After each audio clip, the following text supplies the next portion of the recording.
আমরা আসলে এই কারণে অনেক বেশি কনসার্ন এই জুলাই গণহত্যার বিচার নিয়ে, কারণ ৭১-এ সংঘটিত যে গণহত্যার বিচার আমরা দেখেছি যে এই বিচার নিয়ে এখনও আসলে প্রশ্ন আসতেছে। তো এটা আমাদের পুরাতন প্রজন্মের দায় যে আমরা ৭১-এর পরে আমরা ৭১-এর গণহত্যার বিচার নিয়ে আসলে সেই বিচারটা নিষ্পন্ন করতে পারি নাই, সমাধান করতে পারি নাই রাজনৈতিক প্রশ্নগুলো, সেটি যাতে আর পুনরাবৃত্তি না হয় এই কারণেই কিন্তু আওয়ামী লীগের বিচার নিয়ে আমরা স্ট্রিক্ট এবং এই বিচারটা আমরা নিষ্পন্ন দেখতে চাই। এবং আমরা মনে করি যে যত গণহত্যা হয়েছে ৭১ থেকে শুরু করে বাংলাদেশের সেই সকল গণহত্যার বিচারই আমরা চাই। তবে রাজনৈতিকভাবে এই মুহূর্তে বাংলাদেশের সবচেয়ে গুরুত্বপূর্ণ কনসার্নের জায়গাটা হচ্ছে আওয়ামী লীগ।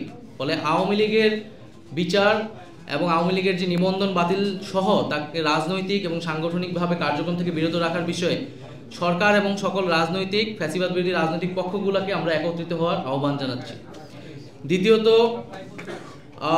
এখানে আমরা মনে করি যে নির্বাচন বা একটি রাজনৈতিক দল কার্যক্রম করতে পারবে কি পারবে না এটি সম্পূর্ণই একটি রাজনৈতিক সিদ্ধান্ত, এবং এই সিদ্ধান্ত নেওয়ার এখতিয়ার কেবল মাত্র সরকার, রাজনৈতিক দলগুলো, বিদ্যমান রাজনৈতিক দলগুলো এবং জনগণের রয়েছে।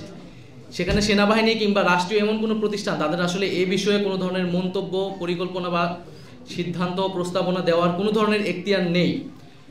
তো আমরা মনে করি যে এই ধরনের চর্চা যাতে বাংলাদেশে না হয়, রাজনৈতিক সিদ্ধান্তগুলো রাজনৈতিক মহলই নিবে এবং সেটা গণতান্ত্রিকভাবেই হবে, এবং সামনের সেই গণতান্ত্রিক প্রক্রিয়াতেই আমরা উত্তরণ করতে চাচ্ছি। ধন্যবাদ।